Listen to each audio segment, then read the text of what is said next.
Hello and welcome to Always Take Notes. If you're an aspiring author, you'll be excited to hear that this week's sponsors are Curtis Brown Creative, the renowned writing school affiliated to the major literary agency. Since launching in 2011, over 150 of their students have gone on to get major book deals. CBC run a wide range of courses covering a variety of topics and genres. If you're interested in bringing your true stories to the page, why not join their 6-week online writing a memoir course with exclusive teaching videos, resources, and writing tasks from best-selling author Kathy Rentzenbrink. By the end of the course, you'll have written at least the first 3,000 words of your memoir and developed a plan for the rest of the book. Plus, all students will be given the opportunity to get individual feedback from one of CBC's expert non-fiction editors. Visit www.curtisbrowncreative.co.uk to find out more about all the courses on offer. Curtis Brown Creative have provided an exclusive discount for Always Take Notes listeners. You can use the code ATN20 for £20 off the full price of writing a memoir or any other 4 or 6-week online writing course.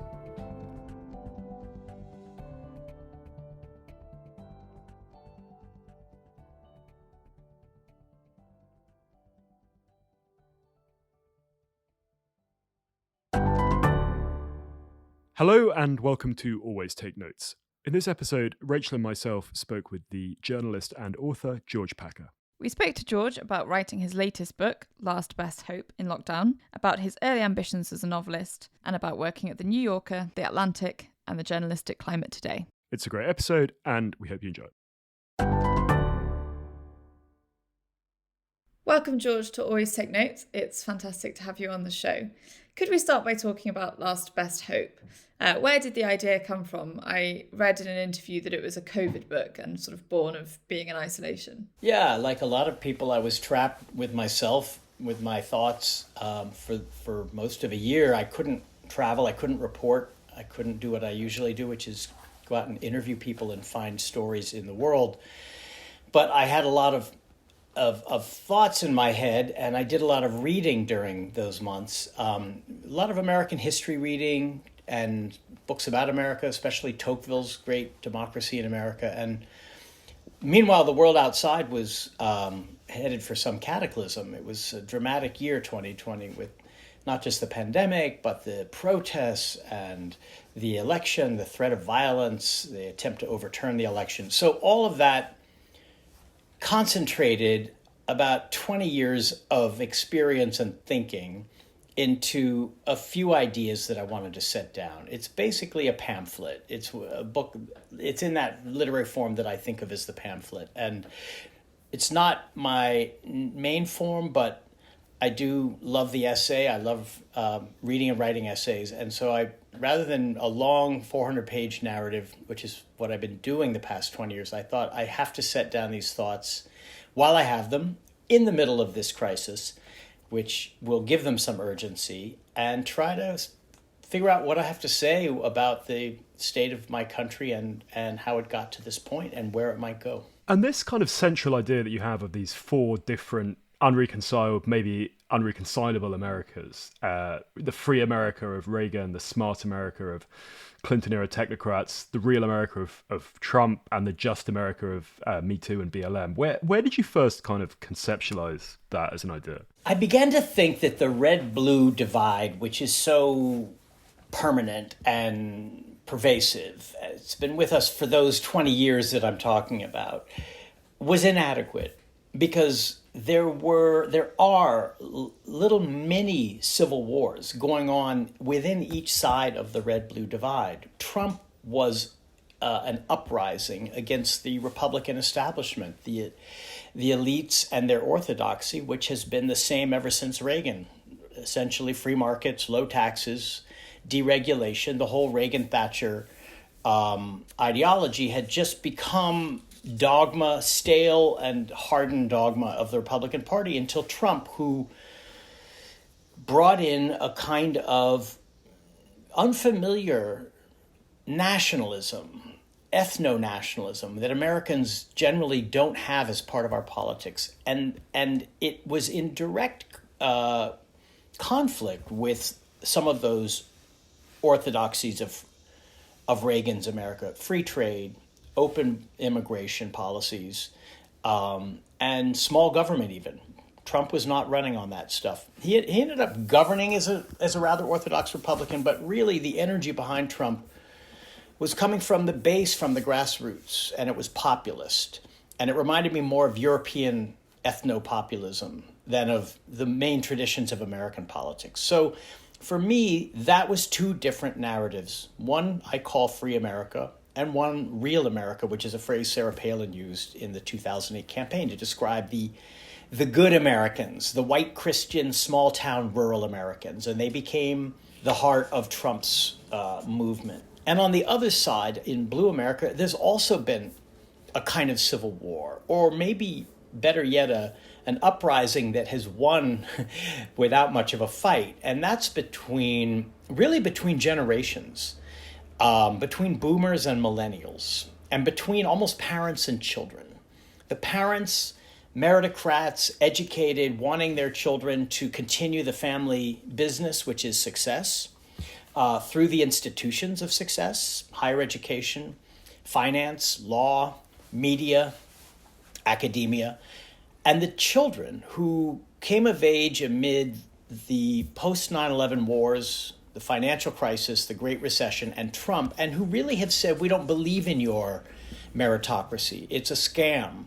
And in fact, America is a scam. The idea that we are a light of the world, that we offer this vision of freedom and democracy to the world, that's belied by American history. So that those two narratives, which I call Smart America and Just America, are also a kind of conflict on the blue side of the divide. And those conflicts are just as consequential and in some ways more interesting than the static war of attrition between red and blue America. So I wanted to tease out where those four come from. They've all arisen in the last few decades. And I think they all come from the same central problem, which is, how do you create a multi-everything democracy, an information economy that creates drastic extremes of winners and losers? So those are the two trends of the last couple of generations.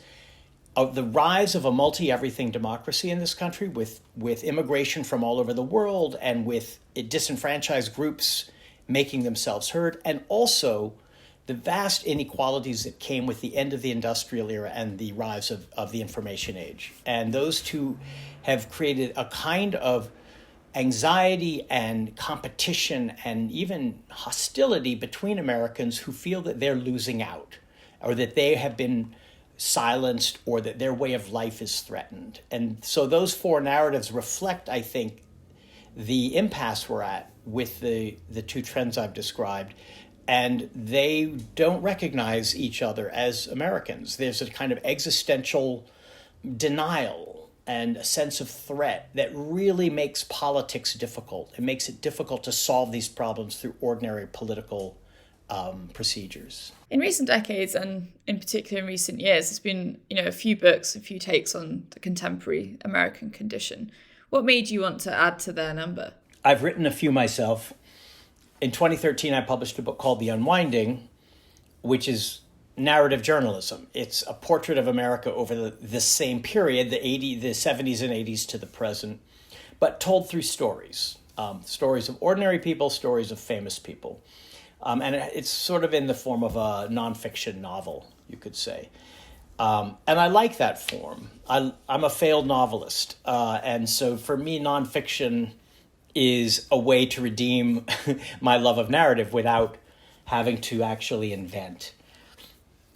This book is Last Best Hope is a kind of distillation of all the ideas I've been wrestling with within myself over the last decade or two, and an attempt to lay down both some truths and some suggestions. Normally, I don't see myself as a pundit. I don't go around telling people in power what to do.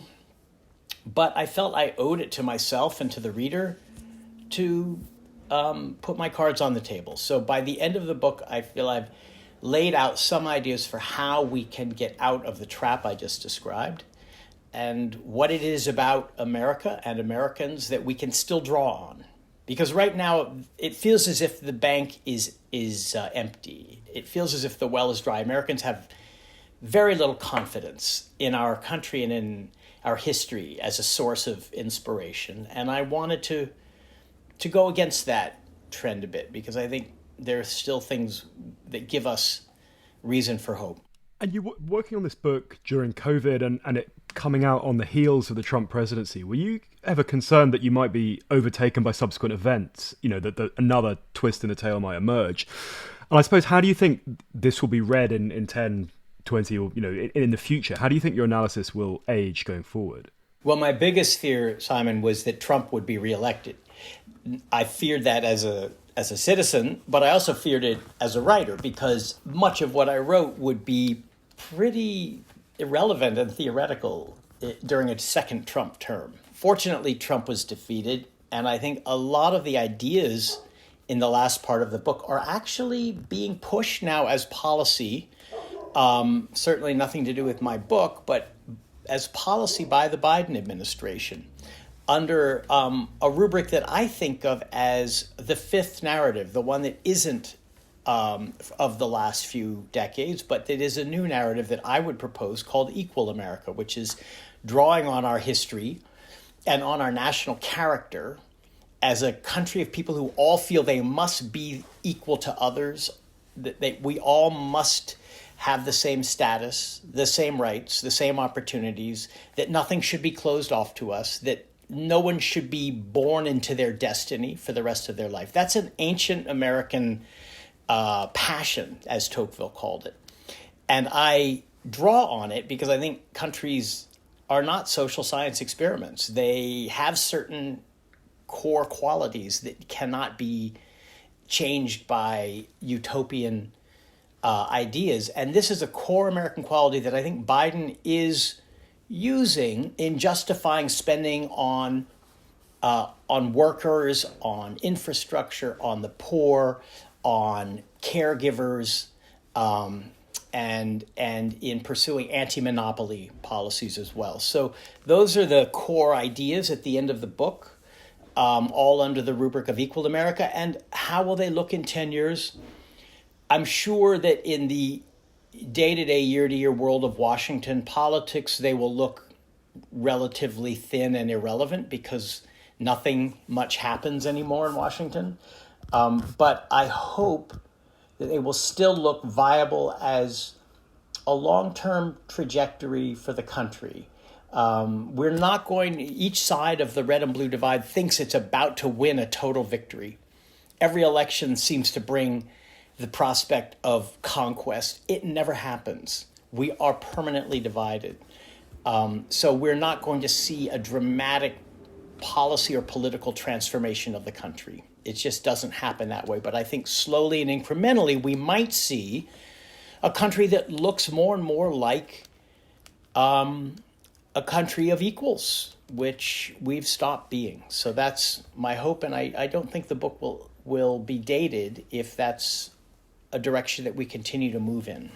The form of the book is a mix of social analysis, history, and autobiography. Was there anything that you were looking to as an example for that? I mean, I read that you read essays by Whitman and Orwell and others. I mean, I was sort of looking at a whole lineage of pamphlets, beginning with Common Sense by Thomas Paine and Whitman's rather obscure short book called Democratic Vistas, written just after the Civil War, which is a kind of mad prose poem about the promise, but also the grubby reality of post-Civil War America.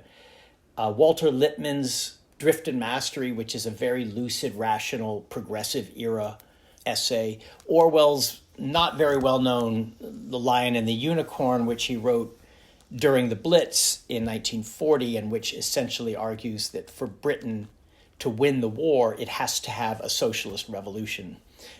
So it's very much of its moment, but it also looks ahead to certain things that were about to happen in Britain at the end of the war. and James Baldwin's The Fire Next Time, which is a deeply personal but also prophetic and political essay written during the height of the civil rights crisis. So all of those, to me, even though they're of their moment and speak to their moment, which is what a pamphlet does, they have literary qualities that make you want to read them decades or even centuries later. And so I'm not going to aspire to that level. I don't think my book comes close, but I did want to write it in a way that made it compulsively readable and something other than the usual 5 bullet points opinion piece enlarged into a short book that we often get in the middle of periods like this.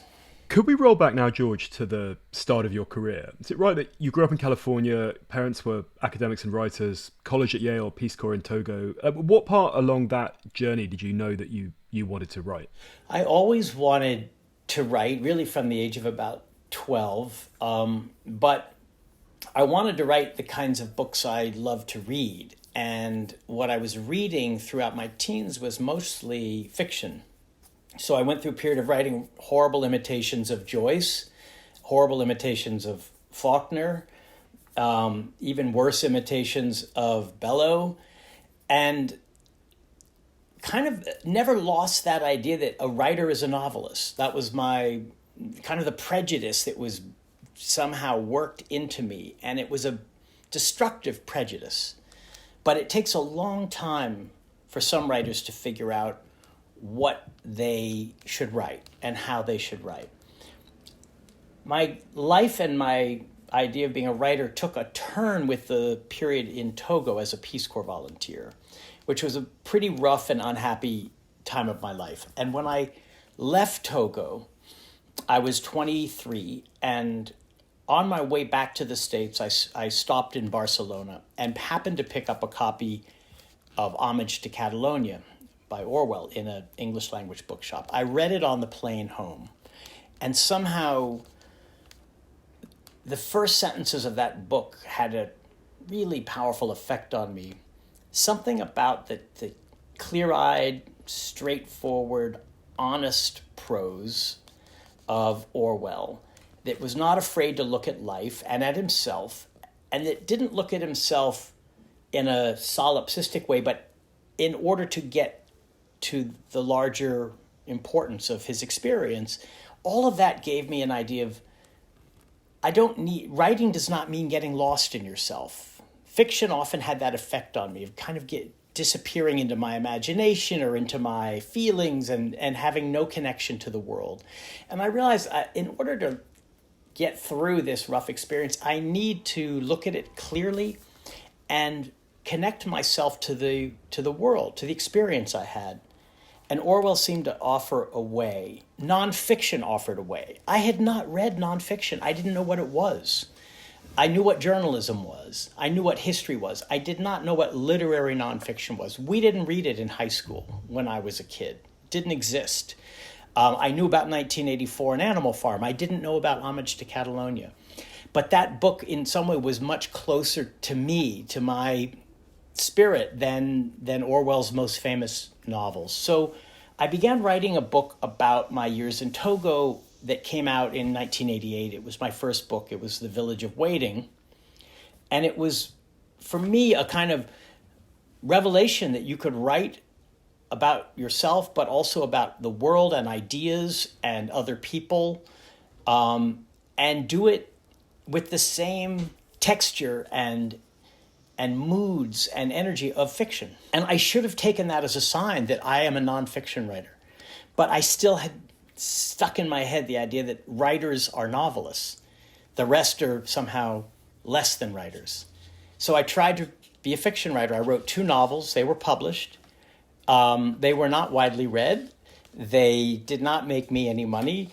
And by my late 30s, I was looking at pretty much the dead end of a career as a minor novelist, except that by a series of accidents, to some extent, I ended up in New York City right around the moment of 9/11 with an ability to write, but no track record. But I got the opportunity to do journalism at the New York Times Magazine and then at the New Yorker, and eventually I covered the Iraq War for the New Yorker, and that was the beginning of my life as a journalist, which kind of reconnected me to that moment when I had discovered nonfiction in my early 20s.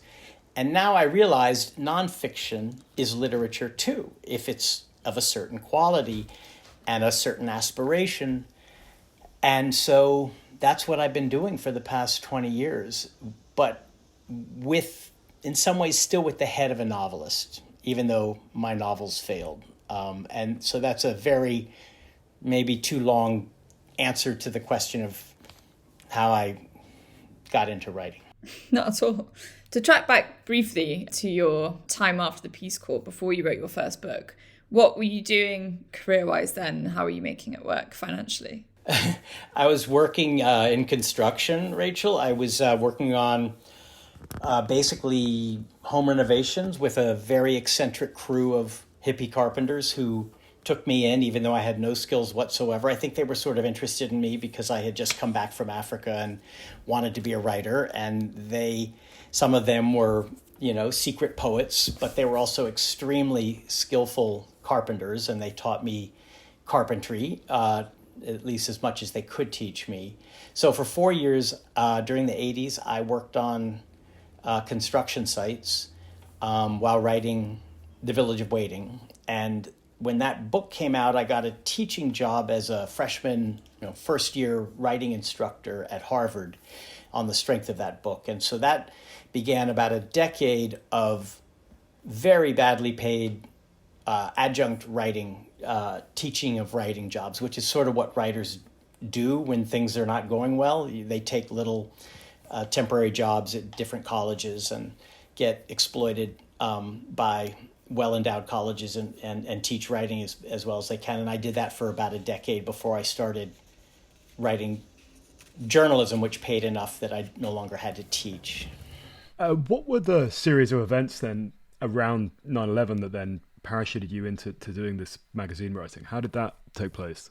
So I'd been living in Boston during those years of writing The Village of Waiting and the 2 novels and working in construction. My first marriage ended. I wanted a new start. I'd always looked at New York as both a alluring and dangerous and frightening place, but I wanted to try it. So I moved to New York in 2000. I was not young. I was 40. So this is not like someone at the beginning of their career with all their prospects in front of them. It was more like giving myself a second chance in the middle of my career. And somehow living in Boston made me a complete non-person in the world of New York writing and journalism. It was as if I were living in Kamchatka or something. But once I moved to New York, if they see you at a party or if they hear about you from a friend of a friend, you exist. And because I'd written a couple of magazine pieces during those meager years of fiction writing, I was given a couple of assignments to do profiles and short opinion pieces for the New York Times and the New York Times Magazine. And they liked them well enough that they offered me a contract. But I'd also begun writing for The New Yorker, and David Remnick, the editor, realized he might not be able to keep publishing me because the Times Magazine was going to offer me a contract. So he offered me a contract. So suddenly all the stars aligned in a way that I could never have arranged if I'd tried. It was pretty much unpremeditated and lucky. And that gave me the chance to write for, the best magazine, The New Yorker, that all writers of nonfiction want to write for. And so I felt extremely fortunate that David Remnick took a chance on me in that second round of trying to be a writer. And what were some of the things that you covered in those early pieces, the profiles and the pieces for The New Yorker? Well, I still had a deep interest in Africa. So the first piece I did for The New Yorker was about a Brooklyn man. I was living in Brooklyn, and still do, who was a prosthetics maker. And this guy was a classic Brooklyn character. I mean, he was a fast-talking, not very educated, but very quick-witted guy who made prosthetics in a little shop and fitted them, to people missing limbs in a little shop in downtown Brooklyn. And one day he read about children in Sierra Leone who were having their hands cut off by the rebels in the terrible civil war in Sierra Leone. And he decided he would make prosthetics for those children. And he even brought a group of them over to Brooklyn to fit them with prosthetics and to show them that they could have a better life with them, and then have them go back to Sierra Leone and show that the people there that you could live with prosthetics. He and these children made for a very interesting and rather complicated story, because of course none of it went as planned and blew up in everybody's face. And that was the first piece I did. And then I wrote another on the Civil War in Ivory Coast in 2003. And at that moment, while I was in Ivory Coast, the Iraq War began. I had written 2 or 3 pieces for the Times Magazine about the coming war. One of them was a profile of Kanan Makia, the Iraqi exile intellectual. One was a forecast of what different scenarios of a post-Saddam Iraq might be like. And all of that had brought me to David Remnick's attention. And so he hired me essentially to go to Iraq and begin covering the war. So the first really major piece I did for the New Yorker was a 20,000 word report from Iraq in 2003 from all sorts of points of view: the American military, the Green Zone, Iraqi Shia religious people, young Iraqis. And so it was a kind of overall portrait of the occupation based on about 2 months of reporting. How did you go about learning to be a foreign correspondent, doing these assignments abroad? I worked in Sierra Leone for 2 years. I was a stringer for Reuters there, so I know that place a little bit, and Ivory Coast as well. But how did you kind of learn how to report as you were doing these big projects? I think the first lesson I had in foreign reporting was my Peace Corps years. And by that, I mean, I learned to listen. I learned to recede a bit and let the people I was talking to come forward to me and tell me their story in a way that allowed them to breathe and to be comfortable and to feel as if it mattered. And that despite the gulf between us, the huge gulf of culture and language and everything else, I was interested and even empathetic enough that they could trust me. And so I guess I learned to get people to trust me with their stories. And the name of your show is sort of a lesson to me, because at the beginning, when I was in Togo, I was not taking notes. Because I wasn't there as a journalist. I was just having experiences. But by the end of my time there, I was taking notes and recording, because I knew that somehow, some way, I was going to do something with these conversations. And that that was maybe the beginning of realizing I wasn't just there as a human being and a volunteer. I was there as a writer. So that was really the first and maybe the most important lesson, was how to win trust from people who have reason not to trust you and might feel that you can't possibly understand them. Then there's all the mechanics and the technical side of it and arranging interviews. And in a place like Iraq, all of this was immeasurably harder because of the danger and because of the incredible fear and hostility in so many different situations.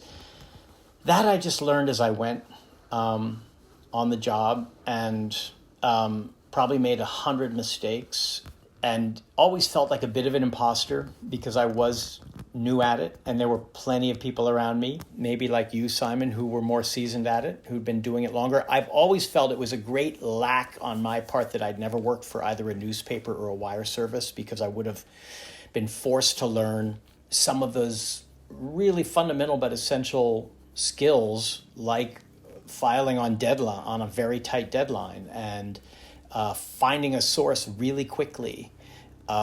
Even to this day, I feel as if I'm always stumbling through the early going of whatever I'm working on and taking forever to find things that other people would have found in a matter of hours. So I think having come at journalism more through fiction and essays and memoirs is a bit of a handicap, because some things just don't quite come naturally to me. Some of the fundamentals that maybe should be, I should know them better.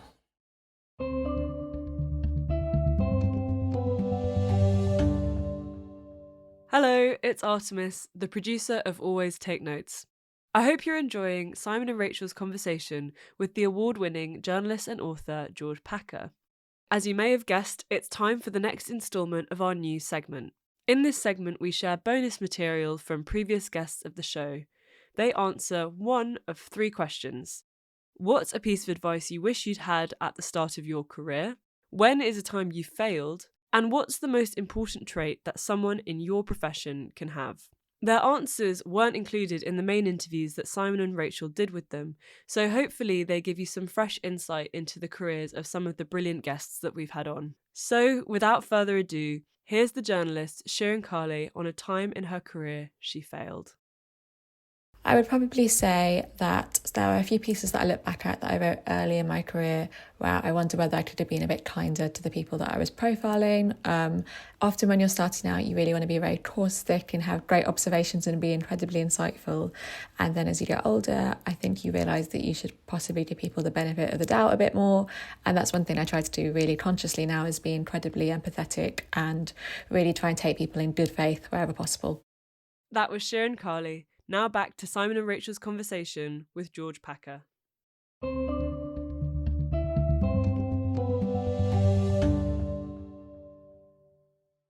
How much time did you spend in Iraq in those years, and what was the process leading up to the publication of The Assassin's Gate in 2005? I went there 6 times, and each time I spent around a month, sometimes a little less, sometimes a little more. So, the New Yorker didn't have a bureau there, so there was no way for me just to go and stay. To have a bureau meant having a militia. The New York Times had a militia. They had the most fortified news bureau in the world. It was like a consulate in some war-torn country with multiple layers of checkpoints and armed guards and even a machine gun nest on the roof. So to really work in Iraq, you needed a tremendous amount of infrastructure. I would dive in for a month at a time and rely on the kindness of my colleagues. And the New York Times, even though I was somewhat of a rival, they were always incredibly generous and let me sometimes stay with them if there was nowhere safe for me to stay. And over time, it became less and less possible to find a safe place to stay. So each time I started with a vague idea and a few contacts and kind of let my nose lead me to a story that was never completely defined. The first one was really just a big panopticon of the occupation. I knew what I needed was different characters to tell the story. I needed to spend time with an American soldier, and I found a wonderful captain named John Pryor. I needed to spend time with someone at the occupation headquarters, and I found a really interesting historian turned diplomat named Drew Erdman. I needed to spend time with a variety of Iraqis, but each one, it was just being open to whoever I might stumble across, and then having an instinct for this person can lead me to an understanding of their world. They know how to talk. They want to talk. They may be deceiving and manipulating me, but at least they're willing to spend time with me. And there has to be a sort of connection. I almost feel I have to like them a little bit. I really rarely write about people who I deeply dislike, and I don't spend time. I find it very hard to spend time with people I deeply dislike, because it requires a sort of falseness that eventually I think is going to fall away and be revealed. So even though, the Shia cleric I wrote about is not someone in whose republic I would ever want to live, he was funny. He was a hustler. He was loved having me around because he saw me as access to the Americans and to their money, even though I couldn't really help him there. So I guess that in each trip, I found characters who became the center of the story. And the last time I went was 2007, after the Assassin's Gate. And that was really the worst moment of the war, Baghdad was just a nightmare of sectarian killings, bodies turning up every morning in the streets. Every neighborhood had its own armed checkpoints, and it was just so dangerous to do anything. Then I had a particular idea in mind, and that was to write about the Iraqis who worked for the U.S. military and government, because I began to hear stories of threats that they were getting, and even some of them being killed, and I wanted to know, what are the Americans doing to protect the Iraqis who work for them? And the answer was practically nothing. And that made me so angry and so ashamed that that energy drove me to a whole bunch of interviews in that last trip, mostly with Iraqis who had worked with the Americans. And in each case, I got them to tell me the entire story of their experience of the war, so that I could tell the 4-year story of the hopes, the illusions, and the gradual sense of betrayal and abandonment through about 7 or 8 Iraqi interpreters. And that one maybe is the one I like the best because it has the most feeling in it, and the most, I think I got closer to those people than to any other people I wrote about in Iraq. So that was the last piece I did. And in terms of your relationship with the magazine back in New York, was it because my understanding is as a staff writer, you're on contract, you're not sort of on staff. So like, did they insure you and things like that while you were working in a difficult place like that? And how were you expected to produce a certain number of pieces per year and things like that? How did the kind of mechanics of that side of it work? Well, the New Yorker has this title, staff writer, but really it meant, as you say, contract writer, with a certain commitment from the writer and the magazine every year. If mine was something like 40,000 words a year at a certain dollar rate per word. So if I didn't publish, I didn't get paid. The pay was generous, but it depended on my producing the words. So I was in, like all New Yorker writers, I was in this sort of tenuous position of not quite knowing if I had a future. And this was a year-to-year contract. And did I have insurance? No, I didn't. Very few people did. I had no health insurance. I had no life insurance. I think at one point the New Yorker took out some kind of policy on being evacuated, or maybe some kidnapping policy. I mean, I can't even remember what it was, but it was basically would have done me no good in a really, in a very bad situation. David Remnick would have done everything he could to get me out of trouble. But institutionally, there wasn't a whole lot of structure or support. I was sort of on my own.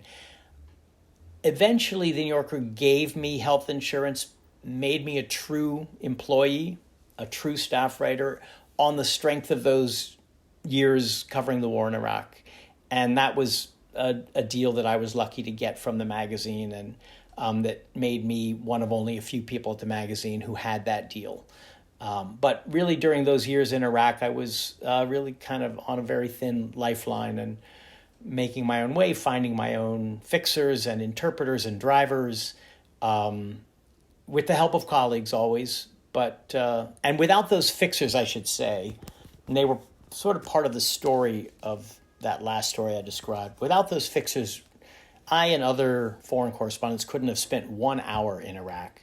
They not only interpreted for us, but told us you can't go down this road, told us you can stay here half an hour, but not longer, told us this militia was friendly yesterday, but they're unfriendly today. I mean, everything you needed to know in order not just to work, but to survive depended on Iraqis. And that was part of my feeling that we owed them everything and we were doing so little for them. And that was the anger that drove that piece called Betrayed.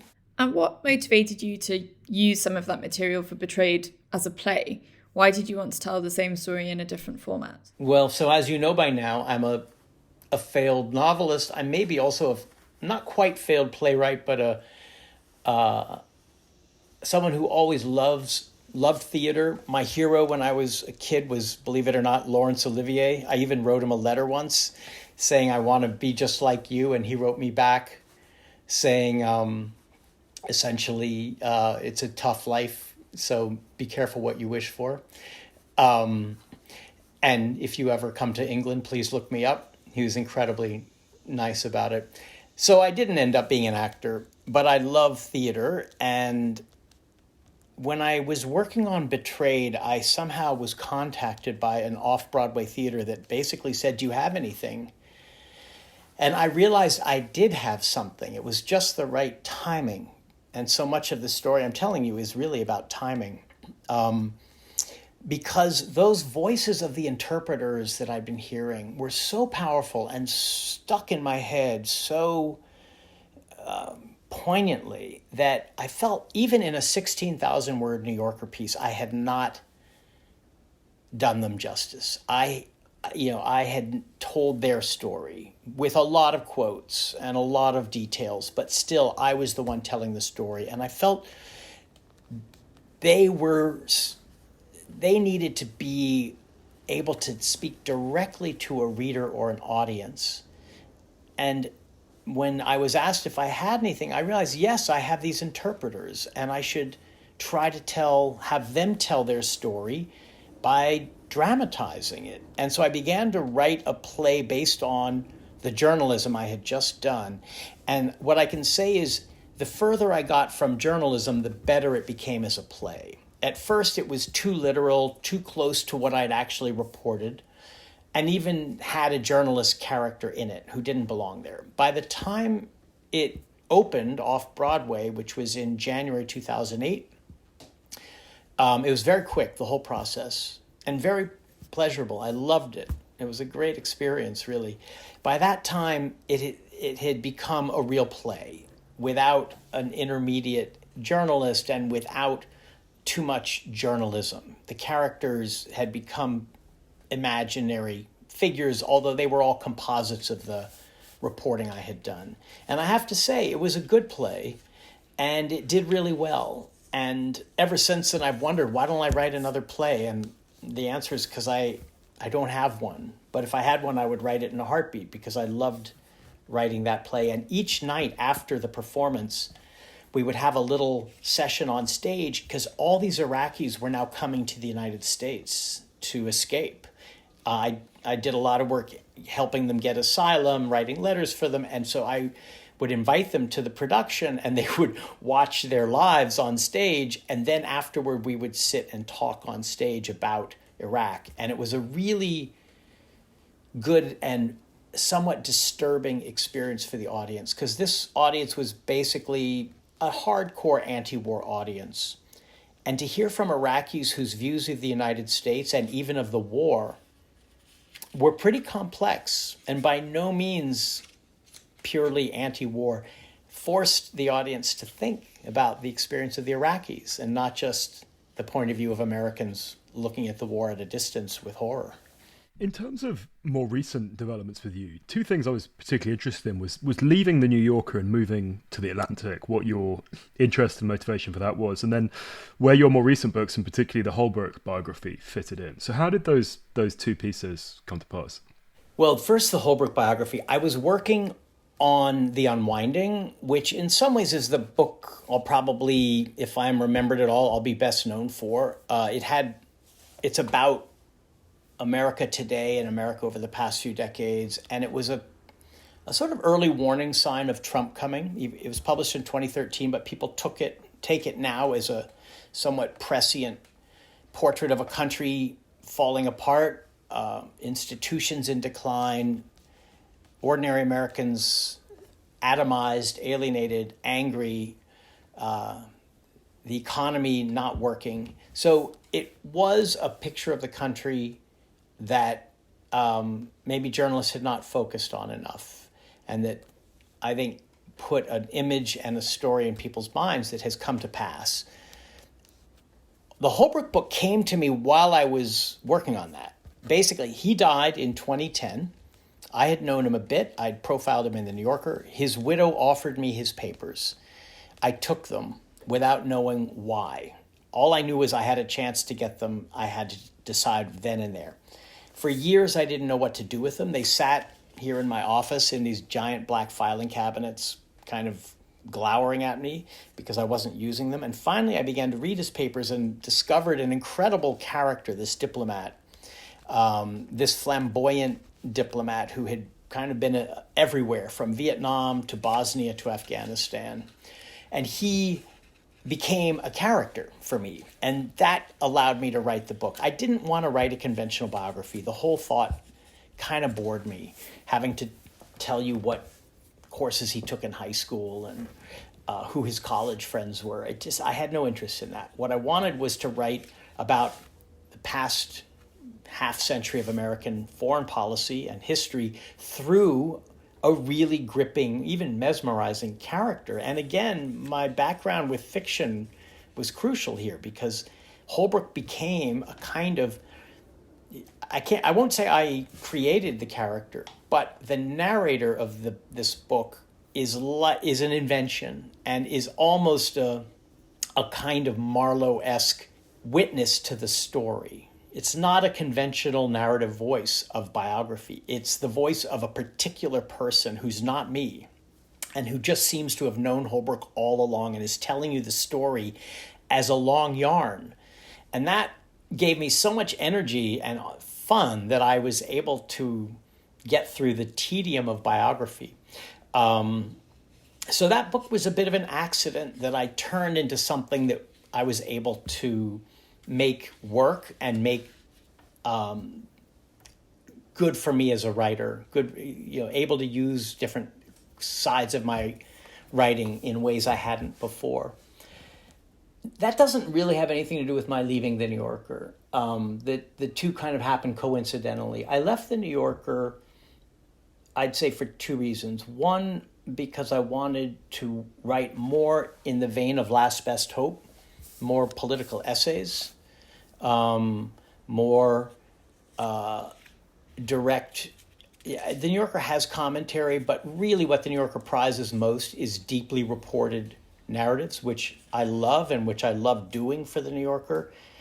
But I had kind of learned how to do that and always want to learn something new. And if you keep writing the same thing as a writer, you eventually get stale. And I didn't want to get stale. So I wanted to do some new kind of writing. And I also began to feel that maybe my political ideas were a bit out of sync with The New Yorker. I was coming into conflict with what I called just America in Last Best Hope. I was feeling critical of it, feeling it was smothering media, smothering literature.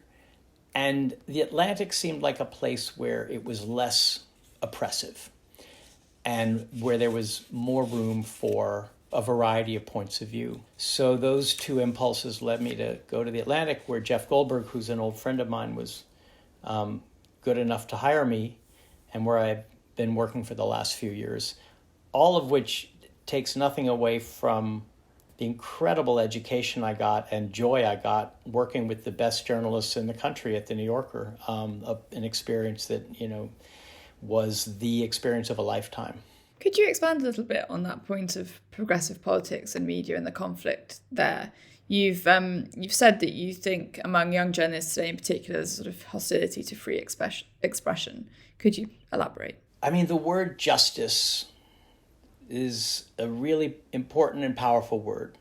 And the idea of justice has come to dominate and define the thinking of a lot of people in my industry, such that if something can be described as undermining justice, it is not just criticized, but can be really banished from the discourse by different means. No one is operating as an official censor here, but there's a kind of groupthink that is reinforced on social media and by the decisions of editors and writers that I found was constricting what was sayable more and more and more. Even though each individual case you could say, well, of course, this is offensive, or of course, this is going to hurt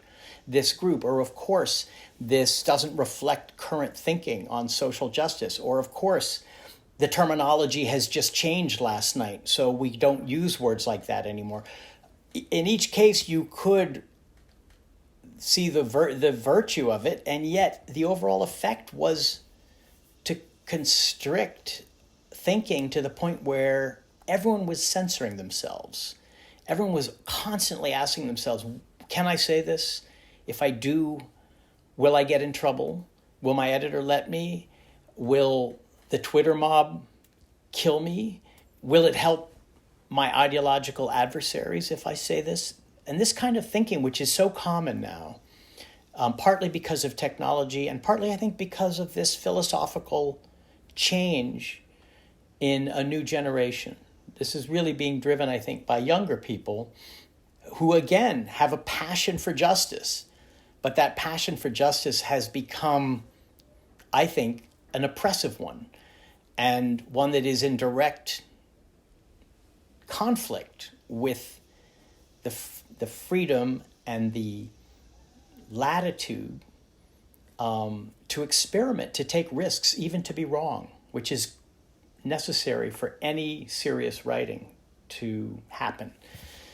So all of that I felt beginning, I'd say, around 2016, 2015, and it got stronger and stronger, and it continues to get stronger and stronger. It's not relenting. People my age keep waiting for it to blow over. It's not going to blow over. It is a new and important and dominant mental atmosphere that is going to be with us for a long time. And you just have to try to find the little spaces you can where you can exercise your voice, your freedom, without that mute button that's in all of us that we're constantly about to push. I thought the schools piece that you sent over for The Atlantic was really interesting, both in the way it kind of engaged with some of those ideas about progressive authoritarianism, but also in the form, so the moulding of memoir, of writing about yourself and your own experiences. What was the experience of doing that? And then also after that piece came out, kind of wrestling with some of these hot button topics, what was the feedback and the response to that like? It was generally terrible. It was actually not entirely terrible. It was an incredibly widely read piece. It was like number one on the Atlantic site for a week, which is unusual. So people read it, and I know it resonated with a lot of people because I heard from them. I heard from them privately. I got emails. I got letters. People saying, you've spoken for me. This is similar to what my child's experience is like in the schools. They're being a bit indoctrinated now. Your description of the oppressive atmosphere of this new progressivism really rings a chord. But publicly, I was pilloried. I was really maybe the most hated person on Twitter for about 18 hours, which is about as long as that ever lasts. I mean, my wife and I kind of were wondering, can we take a walk around the neighborhood? Are we going to run into someone who's going to shake a finger at us?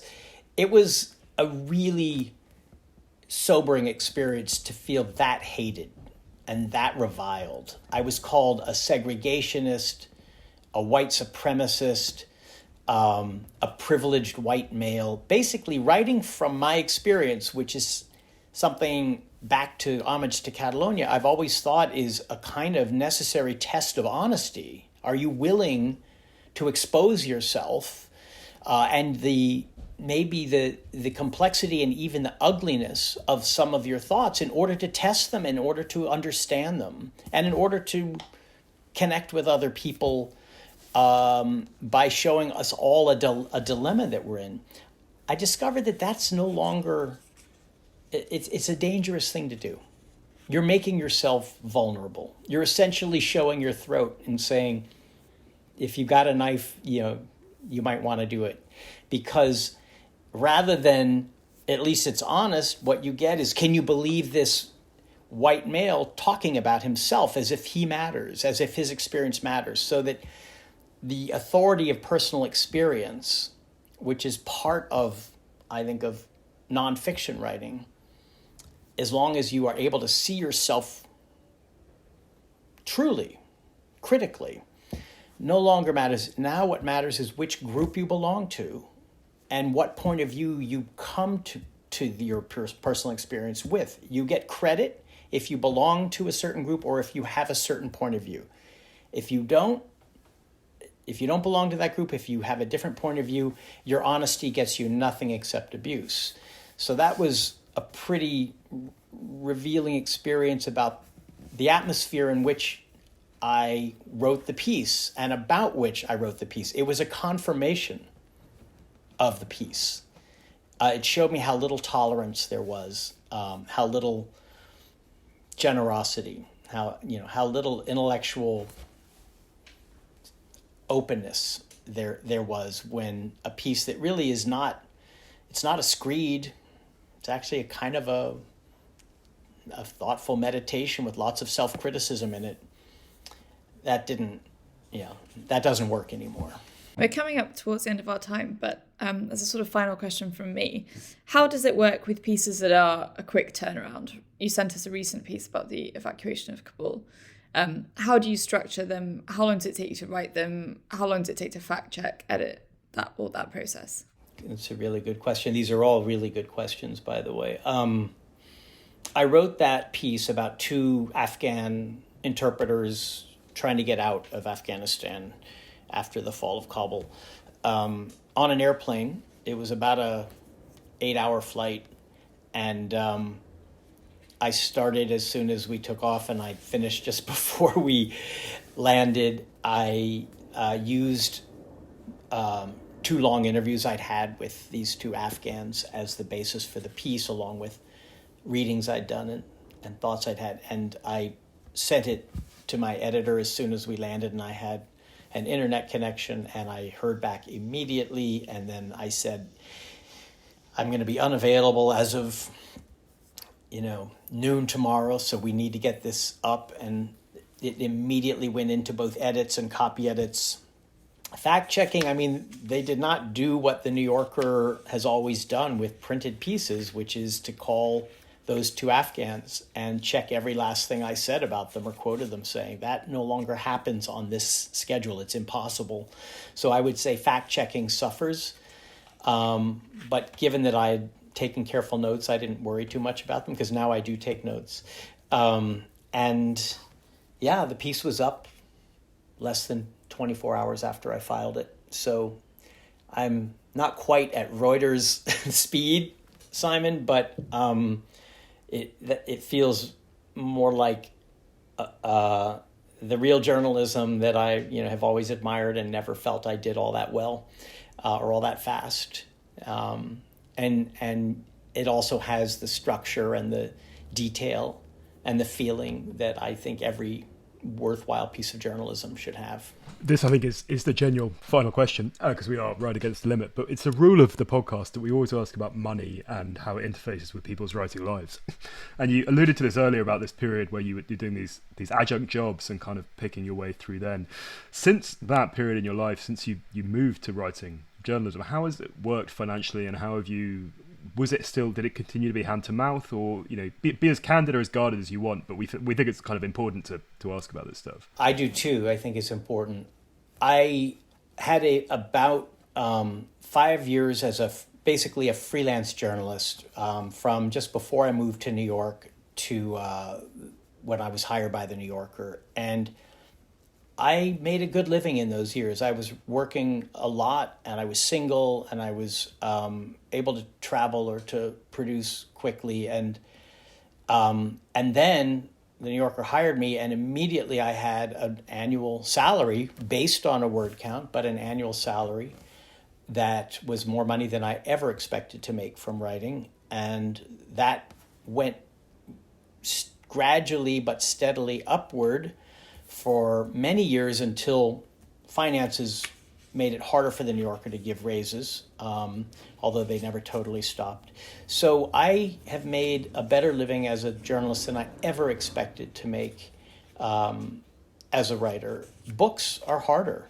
You can get a good advance, but you work for years and years, and the advance is gone that part of the advance is gone by the time the book comes out. I've made money on books. they've sold pretty well, never like hotcakes.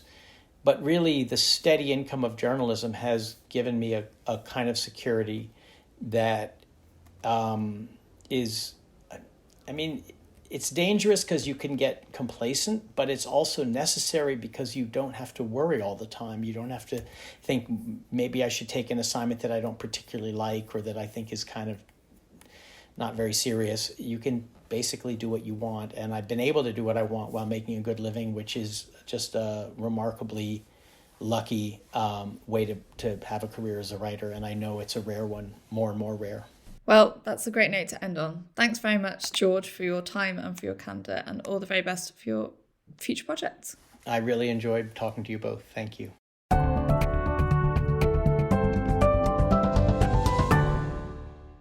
That was the Always Take Notes interview with George Packer.